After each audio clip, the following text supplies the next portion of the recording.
It is a big day. So once Richard finishes getting his mic on, then we have an amazing panel, starting with half man, half amazing. Look who decided to fly all the way across the country here with you, to hang out with us. Yeah, the two of us. Exactly. Then we also have Richard Jefferson and Chiney Ogwumike in studio, Adrian Wojnarowski, Zach Lowe, Bobby Marks, Nick Friedel.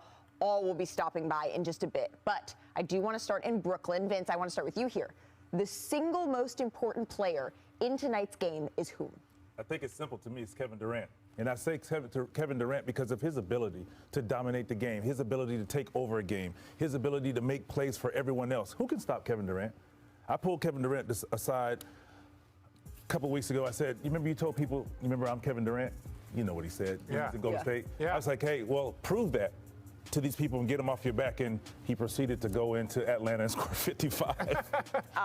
They didn't win, but he could take over the game. But it's the mentality, and I think he's going to need that mentality from start to finish when the game starts for the rest of this. Yeah, for the rest of the season. He's going to need that mentality. What do you think, Rich? Well, I think Evan Mobley and I think Darius Garland. Darius Garland's matchup with Kyrie Irving is going to be huge. And he has the responsibility of not only scoring 20 points, but getting everyone else involved. And the reason why I think Evan Mobley is because what Drummond has done, Claxton, and normally there was a twin tower there. So it was like the Evan Mobley, then there was the Jared Allen. But without both of them there, it all goes on to the potential rookie of the year. And can he step up and be in the paint and dominate the paint? Because that's the one area, in my opinion, that the Nets could be potentially vulnerable in. Well, and just to be clear here, Jared Allen will not be playing in this play-in game. He is still recovering from that hand injury. Chiney, who is the single most important player to you? And since Richard did a Chiney and pulled two people, you only get one. To be clear, you always get on me when I'm on the fence. It was player, not player. My job is to inform the people. Yeah, that's my job. You're taking a page out of my playbook. My answer for the player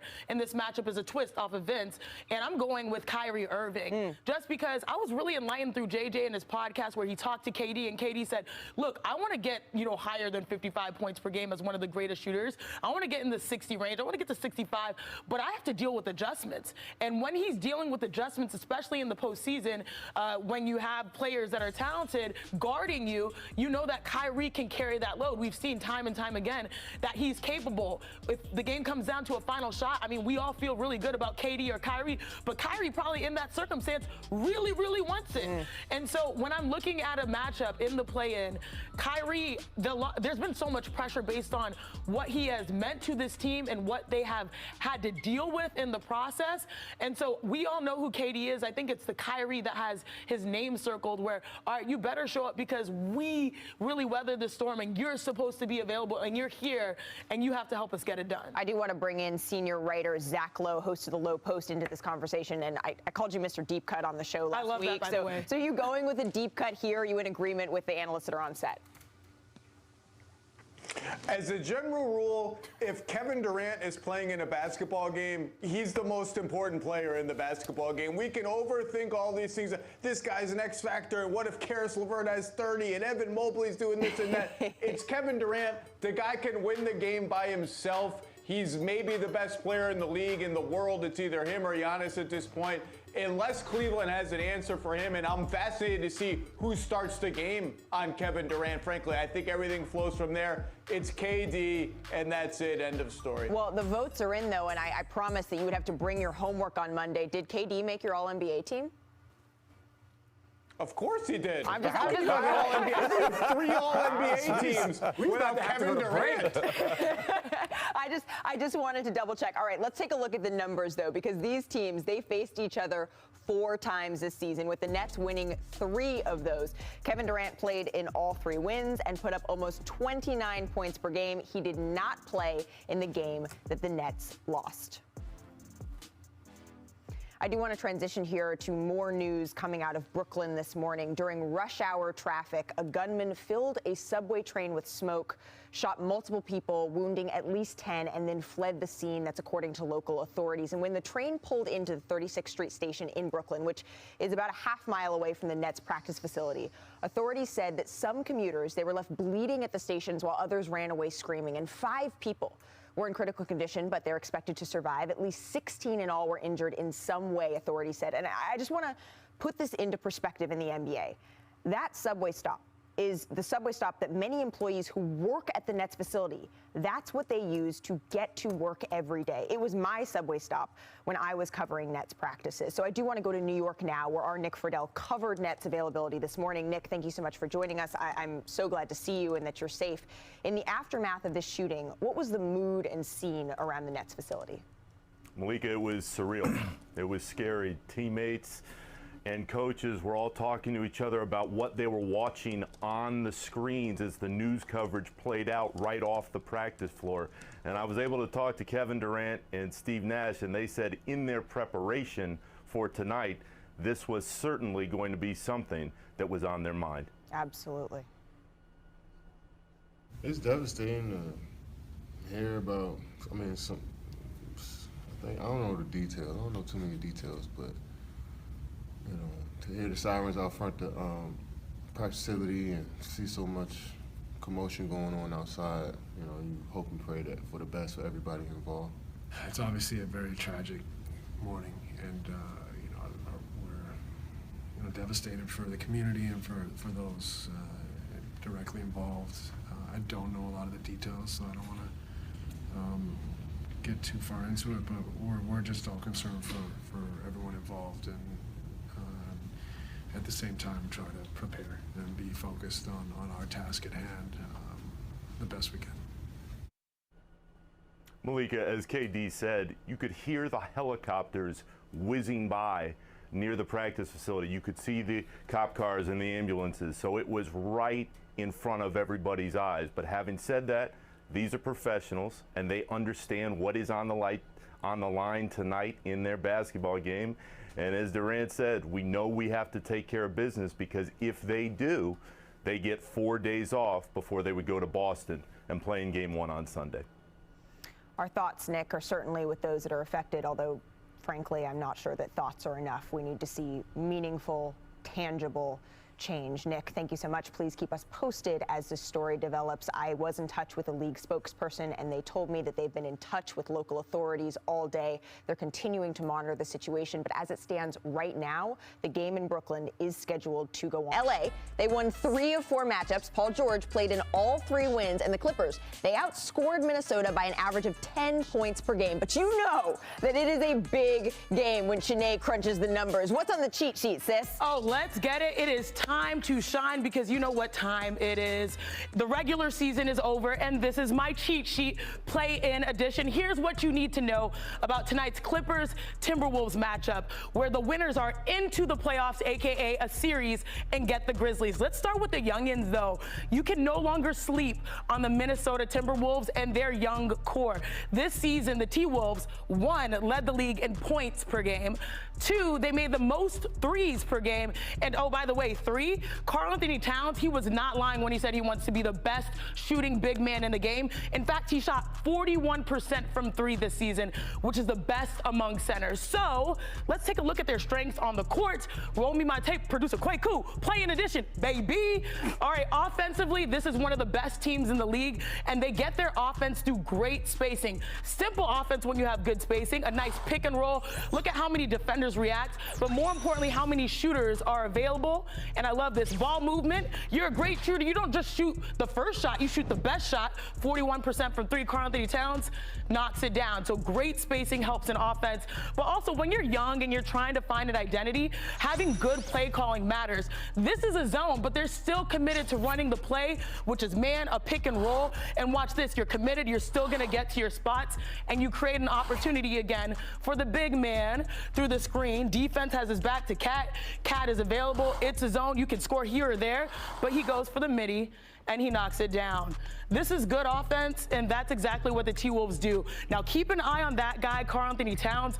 I'll explain a little bit more in a little bit, but what's really fun about this matchup is that we've got rising stars versus savvy vets. So let's talk the other side of the ball, the Clippers. This is actually a strength-on-strength matchup. Since Paul George returned 7 games ago, and I know it's a small sample size, but still, the Clippers have had the best offense and best net rating in the entire NBA. So let's see how they are peaking at the right time.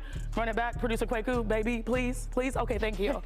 All right, look at this right here. Paul George, we all know he can play defense. We all know he can get a bucket, especially in the 2 position. But watch him play make, reading all the defenders, and gets the dime out to the shooter. Luke Kennard, I love that guy and his lefty shot. Cross court, knocks it down. So that's the deceptive aspect about Paul George. You might say you need more playmaking. Well, he can actually hold it down. So here's the key takeaway, though. Both of these teams, they can get a bucket, and there are a lot of guys who get it done on the perimeter. You got Paul George, Norm Powell, Reggie Jackson, D'Lo Edwards, you name it. But Karl Anthony Towns, as I said before, his versatility at the center position makes him a mismatch against the Clippers front line, and that can determine the outcome. Now, we both know Karl Anthony Towns, he won't be playing around. Oh, you know what I mean? Wow. Come on. But Vince, I know you have something to say about Paul George, right? You said Paul George. We talked about Paul George. Well, Paul George's ability to score on his own and get guys involved like we showed. So his ability one-on-one to break down the player. If he feels he has a guy that's too slow, Paul George can get to his jump shot because he can shoot the ball. If he has somebody too small, guess where he goes? To the post and gets to his face. Don't do that. But we haven't played in a while. Hey, and then also his ability, you said it, Shanae, to make plays. Well, Paul George now you see in the pick and roll, he gets there. He does a great job being 6'7" of finding shooters. He has Luke Kennard, he has Norman Powell, and he has a guy who I feel is most improved, Reggie Jackson, on the floor. Also, if Reggie Jackson has the ball, you can put Paul George in the corner. And space the floor with Reggie Jackson. To allow Reggie Jackson or Norman Powell to get in the paint and feast as well. And one reason why this game and this matchup is so intriguing is that the Clippers were basically 7-8 seed all year long without Paul George, without Kawhi Leonard. You add Paul George in there, they're probably closer to a 4 or 5 seed. If you add Kawhi Leonard, they're probably closer to a 1 or 2 seed. So I'm saying if you were to add them, I'm saying guys on their roster. So Malika, what you got? Well, Richard, it wouldn't be a show unless we had Adrian Wojnarowski on to break some news for us. So we are joined now by senior NBA insider Adrian Wojnarowski. Woj, what do you have as it pertains to one of the top coaches in the NBA? No, that's right, Malika. Monty Williams, I'm told, has been voted the National Basketball Coaches Association's Coach of the Year. He wins that for a second straight time. This is the vote by the league's 30 coaches, and I think this one is extra special for coaches who win it because it's voted on by their peers. And Monty Williams, who has really orchestrated another dominant season for this Phoenix team, franchise record 64 wins, best clutch time team in the league since the 2015-16 Warriors, and a team that had, for a third straight year, this is pretty remarkable, 11 more wins than the previous year. So Monty Williams, the Coaches Association Coach of the Year, and I think the team that everybody heading into the playoffs believes is the favorite to win an NBA title. Absolutely. Congratulations to Monty Williams. Woj, while we have you, though, I do want to get an update on Luka Doncic. What can you tell us about when he might be back on the court? Malika, there's a lot of concern about how quickly in this playoff series Luka Doncic will be available against Utah. I'm told if this were the regular season, you wouldn't even be talking about Luka Doncic playing games this weekend. Wow. But this is the postseason. Obviously, this is a Dallas team that is built so much around Doncic. But this calf strain, I'm told, is a little bit more than a mild strain. And so, they're going to keep working on him around the clock. And, the Mavericks have been guarded in talking about his availability. But certainly there's concern. He had that MRI yesterday. And the hope is that he will play in this series, but certainly uncertainty about whether he's able to be on the floor when the series starts game 1 on Saturday. Well, the Mavs, they open up their series against the Jazz Saturday at 1 o'clock Eastern. Woj, thank you so much. Thanks, Malika. A bit of some of the really interesting comments that Russell Westbrook had yesterday, including saying that he wasn't sure what Frank Vogel's problem was with him. Richard, I'm just going to give you the floor. What's your reaction here? What? I just want to hear it. Okay. You're on your soapbox. Go ahead, sir. Vince brought his tie. Okay, so look, this is the thing. when I listen to Russell talk in that moment, I still see professionalism. And this is why. Because he's not coming out here and blasting Coach Vogel. He's like, I don't know what Coach Vogel's problem was with me. Well, it could have been your shooting percentage in the fourth quarter. But then on his side, it's kind of like, well, Russ is like, well, I wasn't put in the best position. All the people that are saying they want Russ to be Russ, then I need to have the ball in my hands 95% of the time, and I need to be able to run the offense. I need to make some mistakes, but I also need some positive to come with those mistakes. He just wasn't in that position. And everyone knew that. Everyone knew that going into. Russ knew that going into. So the fact that we asked Russ to do something that he had never done in his Hall of Fame career and then criticize him for not being able to do something he's never done in his Hall of Fame career, I think that shows the disarray from the front office. That shows that there was a lot more tension from the team and inside than was shown. And there was a lot of tension there with the coach. And I think that could lead why Frank Vogel was possibly let go, not just because of, all of the things that we've talked about, but because they felt that if there was a chance that Russell was going to be on this roster, Frank Vogel couldn't be that coach for this season. Well, but one of the things that we heard Adrian Wojnarowski talk about yesterday was how with this particular job, and LA should be attractive, right? Should be. With the dominant other folks having these, being able to be in these coaching meetings and have all this input, was Frank Vogel even really able to use Russ the way that we don't know that. We don't know if he was able to use Russ the way that he wanted to, and that could have probably led to a problem. I don't think so. And unfortunately, I think he's a scapegoat in this situation sometimes. And that's the thing about being a coach. It's when management puts a team together, they say, hey, go win with this. Yeah. And sometimes, my big argument with this all the time is when you have a coach, get players that fit that coach's style instead of just putting a team together and saying, hey, the star player gets players that fit around that. He's a defensive coach, so get him some defensive players with those stars. Well, that's how they want to and that'll help the situation. Sinead, what you think? Yeah, I agree. And Richard, you're right a lot about the dysfunction and just things going off ever since 2020. I really think when it comes to Russ, the only thing that really made me a little disappointed in his response was more so the fact that, all right, like I couldn't play my brand of basketball. Well, you have been able to play your brand of basketball, whether that was in OKC, in Houston, in the nation's capital, and now to have this idea that coming to Los Angeles, you're smaller than the franchise. The franchise is a championship, organization that has won multiple. And so even the greatest players know that you have to be able to take whatever sacrifices is, because championship comes first.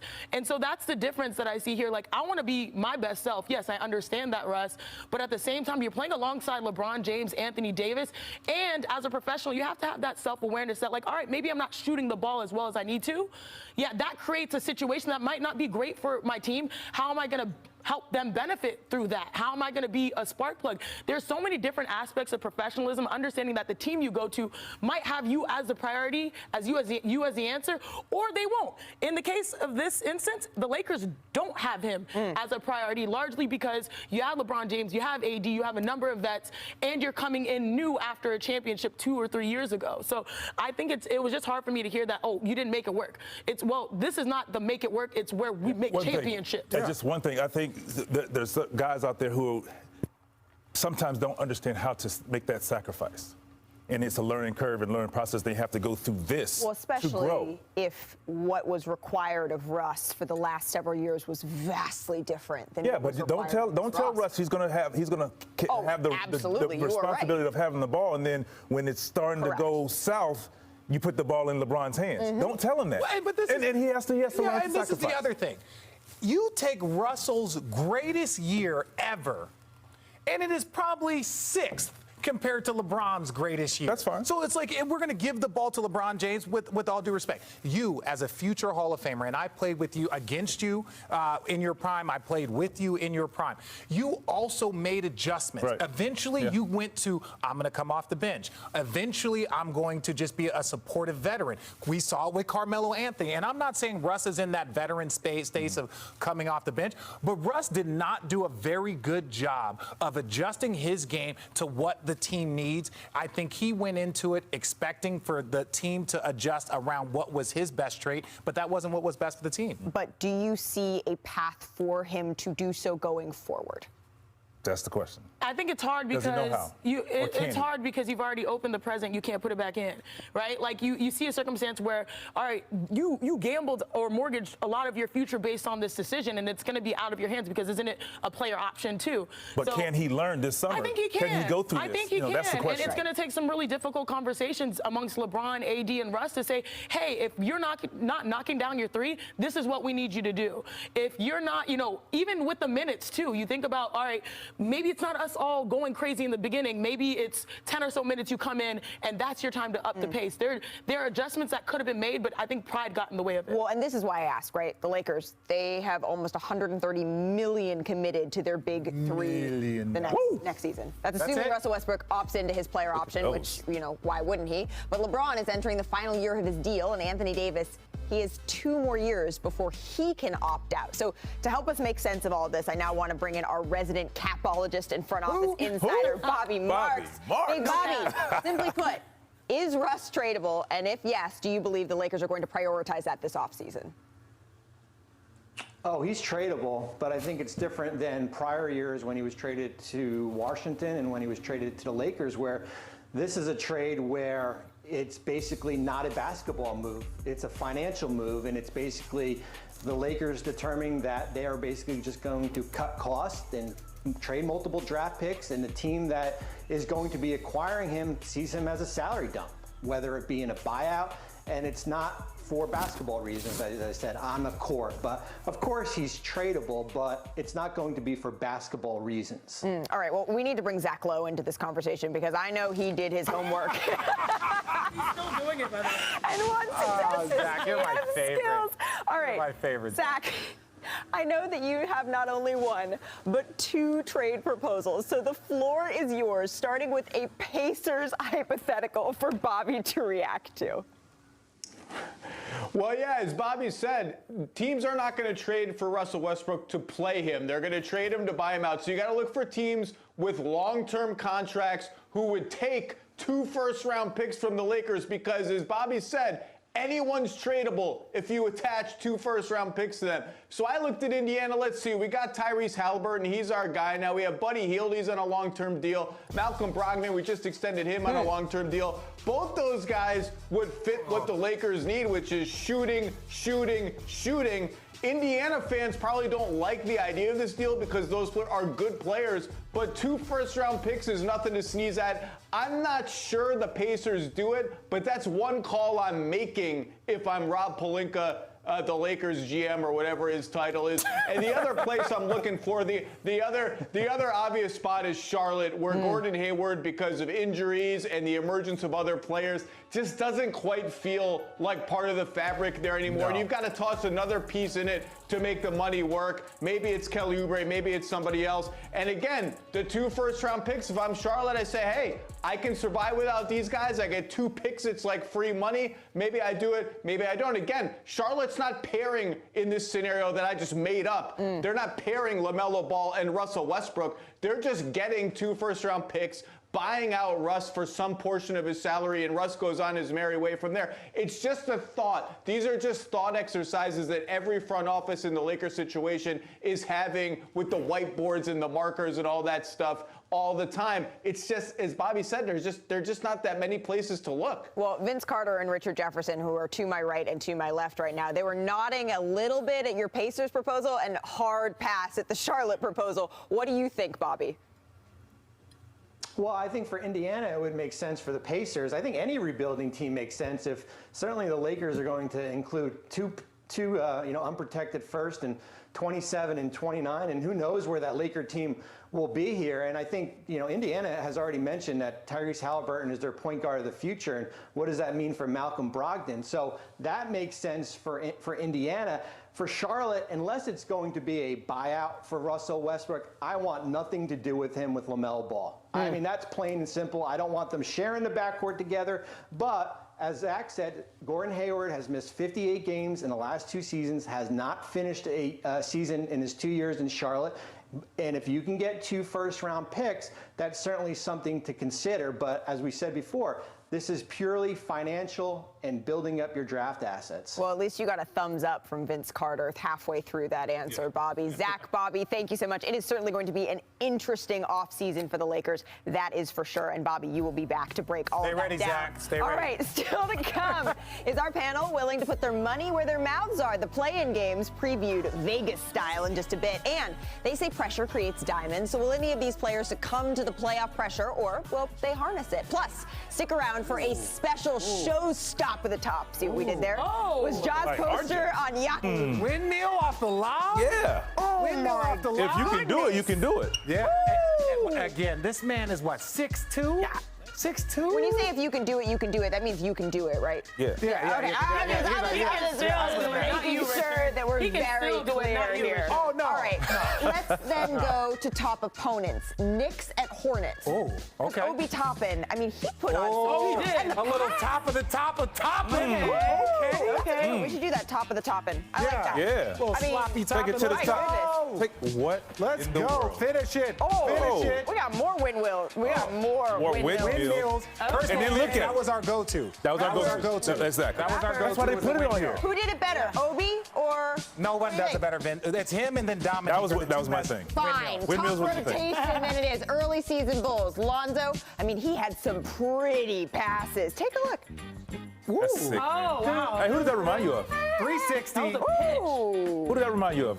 I don't know who he No was. one. He was your point guard. He Who was my point guard? Who's my was my point guard too. Jason Kidd? Yeah. Oh, I thought you were talking about the dunk. I was like, pass. We're talking about Lonzo. We're talking about Lonzo. I thought you wanted us to say it reminds us of you, and I was like, No, all right, Lonzo. enough. All right, I got another one for you. We got show-offs. Let's see. Showstopper? Yeah, show-offs. Ooh. Show-offs are the showstoppers. Okay. Let's see. Oh, this is sick. Yo. Oh, yeah. This is sick. First of all, That's not a a lot. He's like 6'11". Not a lot of 6'11" Exactly. guys got that. Well- and then Toppin, we know what he does. Yes, he Obi, did. yeah, that's easy. I mean, he was doing saw it this one. all season long. This one was pretty good, though. Pretty good. Oh, With somebody, I like that. with somebody close Did you by. ever dunk it in? Oh, did you it ever was the dunk in an left hand. NBA game between your legs? No. You were scared. really? Yeah. Oh, so Yeah, that was- I never dunked This in is my the legs. one That- category that you don't. No, You kid. can't say. I no. did the dunk, but I didn't do These it in the kids game. today are I was worried wild. about people running me over. I mean, Yeah, they weren't gonna take it too nicely. Even Zion liked that one. All right, those are pretty good. We're gonna have some more like top of the regular season coming this week, and when we return now, as it pertains to Harden. You know, I think a lot of the hype has kind of gone away. You're right. That day, it was like magic around here. People couldn't believe it. It was championship or bust. I mean, you're getting James Harden, one of the 75 best players in NBA history, to pair with Joel Embiid. This is a gimme, right? And those first few games, they were magic. But, you know, the love fest has faded a little bit, especially because recently Harden hasn't really quite seemed like the Robin to Embiid's Batman. And especially you look at the series against the Raptors, he's been coming up a little small in some of these games. And near the end of games, when they're a close game, they played each other last week, and Harden only had 13 points. And you know what? He shot 25% from the field. So he can't come up that way in the playoffs here. So I think people are starting to get a little skeptical of this dynamic duo. So other than having to worry maybe about Harden picking up his game a little bit here, the Sixers as a whole, they have their hands full with a super tough opponent in the Raptors who've been excellent this year. Why do you think this matchup could be particularly troublesome for the 76ers? Well, of all the matchups they could have gotten, this is the one that nobody wanted for many, many reasons. One, what I just said, Harden hasn't played well against Raptors. In fact, the team hasn't played well. They met each other 4 times this season. The Sixers lost 3 of those games. So that doesn't bode well for a 7-game series, does it? And another reason is the Matisse Thybulle factor. Here's a guy, the best defensive player on the team, and he's a spark. He's got charisma. Fans love him. And he can't travel to Canada because he's not fully vaccinated. So that was a big disappointment to fans. I don't think a lot of people realized that until last week when he wasn't able to play in that game against the Raptors. And then you have just this matchup overall. You know, there's some history between these two teams.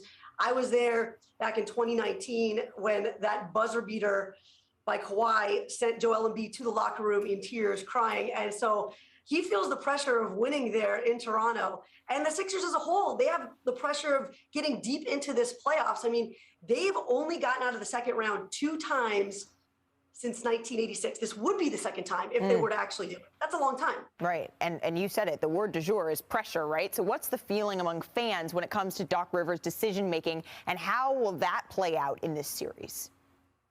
Well, I think one of the most special things about Philadelphia is they're the best sports fans in the world. And the reason they're the best sports fans in the world is because they're the most knowledgeable sports fans in the world. And they see what's going on here. And they're not big fans of Doc Rivers right now. I think Philadelphia Sixers fans kind of see Rivers as getting in this team's way a bit. So should the Sixers be bounced early, that's going to be Rivers' head for sure. NBA Today, Adrian Wojnarowski, our senior NBA insider, joining us now because we have an update on Stephen Curry and his availability potentially for Game 1, which is this Saturday on ABC. Woj, what do you got? Malika, Steph Curry is expected to get back on the court with his teammates this week, and I'm told it is going to be a close call about his availability on Saturday.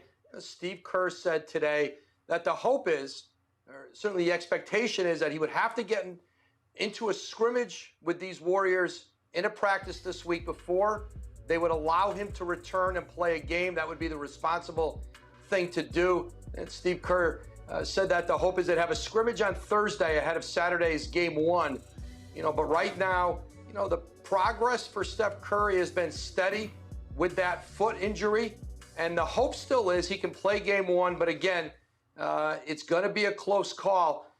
But I think the expectation is Steph Curry will be back early in this series, even if he is unable to play Game 1. And that's the question. Will it be Saturday? Woj, thank you so much for all your reporting throughout our show today. I really appreciate it. All right, I do want to bring it back, though, with our entire panel to react to what we just heard. How is it going to impact the Warriors, whether or not, Shanae, Steph is going to be available in this Game 1? Well, Steph is the ultimate game changer. And I feel like, the Warriors, they have a system. They know who they are. And I think this is the best point about them, the fact that they have an identity. So if Steph's not available, they feel like they can still win a game because it's next man up, strength in numbers. But still, when Steph is available, you feel like the Warriors can still make it all happen. So I think it's good to be cautious based on the history of their star players, especially in the postseason. Get them to have that scrimmage, that practice run in before you put him out there, because you don't want to risk it all. Your team can hold you down 1 or 2 games if he's available. That's it right there. You don't want to risk it all. What's wrong with bringing them back Game 2 when you have guys that are playing well and they could just hold the fort down for a game? I'd rather have Steph Curry healthy and feeling better for Game 2 instead of just bringing them back Game 1 just because you want them to have him out there. Yes, he's very important. No, he's extremely important to the success of your team, of course. But when it's Steph Curry, you're talking about, you definitely want a healthy or as healthy as possible. You can get. And to piggyback off of that point, Klay Thompson playing better as of late. Jordan Poole, someone that a lot of people have said are getting most improved votes. And you look at Andrew Wiggins. Maybe this is the, hey, we need you now out the gate so that you're starting the season with confidence, the postseason with confidence. So I look at this as an opportunity, and you know that, hey, if they're being careful based on practice, it's not a similar situation to maybe like Luka, who you're a little bit more worried about his viability for an entire series versus Steph. We're right on the timeline. Well, the exciting thing is we have actual games tonight. Really quickly, though, before I make you guys pick just one, Shanae, just one. Richard, I just want to ask you, because it's still going right in the back of my mind, from a player perspective, because we just heard from a fan perspective what the thought is on Doc Rivers in Philadelphia. What's the player perspective on Doc Rivers? Because he's incredibly well respected. Yeah, he's incredibly well respected.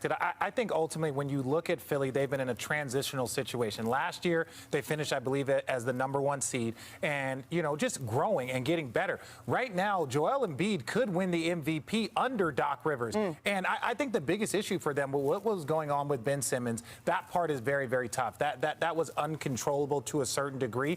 And now they have James Harden, they're figuring it out. But I think there's a level of patience that takes that in our world. People are very impatient. It can take 2-3 years to build a champion, to draft, to get all the things necessary. Not having Matisse Thybulle possibly in Toronto, that's a huge loss for a team that gave up all of their depth to go and get James Harden. So maybe this year, if it's not the year, that I wouldn't sacrifice Doc Rivers. I would just say, hey, we need to get more depth. That's what we go into the offseason looking for, is more depth. And one thing I just want to add, Thybulle is a game changer. A huge game changer. He gets them in transition. He saves possessions defensively to allow Joel and James Harden to be able to be dominant offensively. Right, and I think what Jamie's point was, as we know, Philadelphia fans are some of the most passionate in the NBA. So she's speaking from the fan perspective. Done with the process. And they certainly are done. Process. They are through. All right, let's make picks real quick. Vince, who you got tonight? Starting with you. Nets. All right, you got the Nets. Done. He's like, Nets. bam, bam, thank you, I got the ma'am. Nets. I got the Nets. All Too. right. Bam. Yeah, Bam. I'm Thank you, Nets. ma'am. I'm not changing my. Oh, okay. Just because I said some people were The important. teams he's played it's for. the Nets. That means the Nets Okay, go. well, what about for Clippers T-Wolves? I'm going to go with Clippers. I think adding Paul George back, the way they're playing, on top of the success that the team had, now Paul George come back healthy and, first game back scored 30? They're playing with a lot of confidence right now. Ooh, I'm going to go with the T-Wolves. I'm going to go with the T-Wolves in a close one because it's at home. It's at home. And Wow. So, and look, we say this, like the Timberwolves haven't been great. Like they've been playing outstanding basketball. So yes, while we know the Clippers and we know Paul George, after Paul George, the next three best players on the floor are probably for the Timberwolves. We're going to say that's what I'm saying. After Paul George, the next three best players in these games are going to be D'Angelo Russell, is going to be Anthony Edwards, and then Towns. So, that's why I'd give them the edge. See, the only reason I said wow is because before the show, I gave my answer as Richard Jefferson walked in, and it sounds like you stole my answer where I said home court will Keep determine your eyes this. on your own paper. Timberwolves. That's how he did Keep your homework eyes in on the own Arizona. yes. He was like, oh, hey, what's your answer? Yeah, let me get it. Yeah. Well, one of us He has a pulled degree. up. One of us has a degree. What are you talking about? Of course, you're right, and it's me. Just wanted to make that very Make sure it's clear. I don't know. It's going to be, and I would, Ja Morant, though, versus Anthony Edwards. Ooh, that give would me be